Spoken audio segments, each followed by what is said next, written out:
السلام علیکم بچوں، آج ہم پڑھیں گے میر امن دہلوی کی سیر پہلے درویش کی۔ یہ ایک داستان ہے۔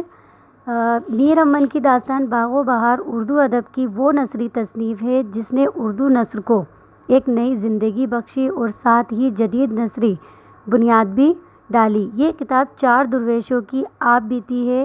روم کا بادشاہ آزاد بخت ان چاروں درویشوں کے قصے کو سن رہا ہے۔ اصل میں یہ قصہ امیر خسرو کی کتاب قصہ 4 درویش سے اردو میں ترجمہ کیا گیا ہے، جو فارسی کا ایک بہت نمایاں قصہ تھا۔ سیر پہلے درویش کی میں پہلا درویش اپنی آپ بیتی کا بیان کرتا ہے جو ہمارے نصاب میں ہے۔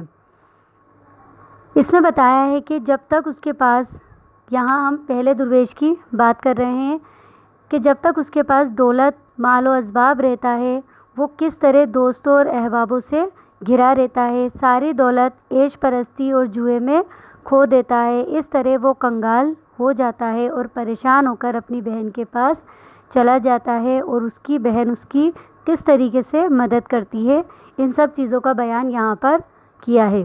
تو یہ درویش یمن کے ایک بڑے تاجر کا ایک لوتا بیٹا رہتا ہے۔ اس کی ایک بہن جس کی شادی ہو جاتی ہے، جو بہت ہی خوشحال میں رہتی ہے۔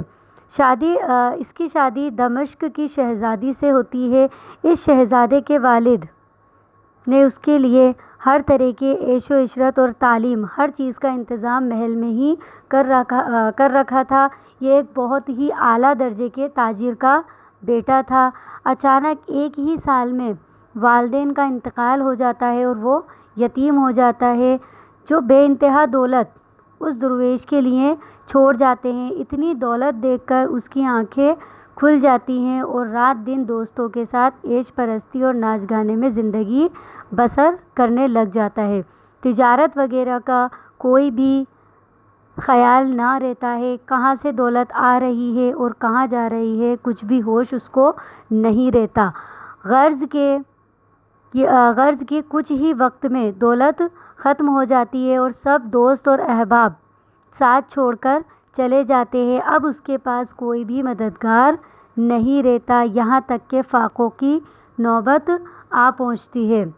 بہت پریشان حال میں اس کی زندگی گزرنے لگتی ہے، لیکن مددگار اس کا پاس کوئی بھی نہیں ہوتا، اور تب خدائی میں لگ جاتا ہے، مگر حیران اور پریشان کہاں جائے، کس سے مدد لے۔ آخر کار اسے اپنی بہن کا خیال آتا ہے اور سوچتا ہے کہ کیوں نہ بہن کے پاس ہی چلا جاؤں، کچھ آنسو تو خشک ہو ہی جائیں گے، کچھ پریشانیاں مٹ جائیں گی۔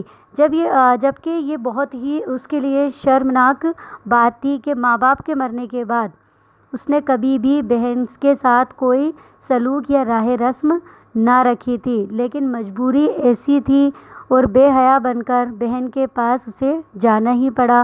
بہن بھائی کا یہ حال دیکھ کر بہت روئی اور پھر اس کو تسلی دی، اسے گلے لگایا، اس کی بہت بلائیں لی، اس کی خاطرداری کی اور ہر چیز جو اس کے لیے ضروری تھی اس کو مہیا کرائی، غرض کہ اسے کسی بھی چیز کی کوئی کمی نہیں ہونے دی۔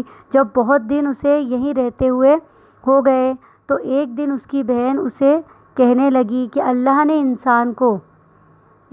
نے ہر انسان کو دنیا میں کچھ نہ کچھ کام کرنے کے لیے پیدا کیا ہے، تو کیوں نہ تمہیں بھی کچھ کام کرنا چاہیے۔ اتنا کہہ کر وہ اپنے بھائی کو کچھ مال اور اسباب دیتی ہے اور اس کو کچھ ضرورت کا سامان باندھ دیتی ہے اور ایک سوداگر سے بات کروا دیتی ہے۔ محبت اور خیر کے ساتھ تجارت پر روانہ کر دیتی ہے۔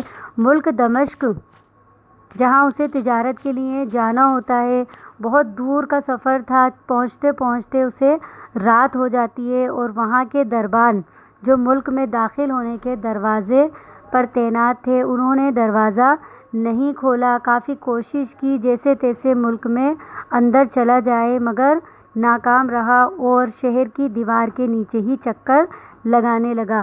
یہ تھا ہمارا سیر پہلے درویش کا ایک مختصر سا قصہ، جس کا ہم نے خلاصہ بیان کیا۔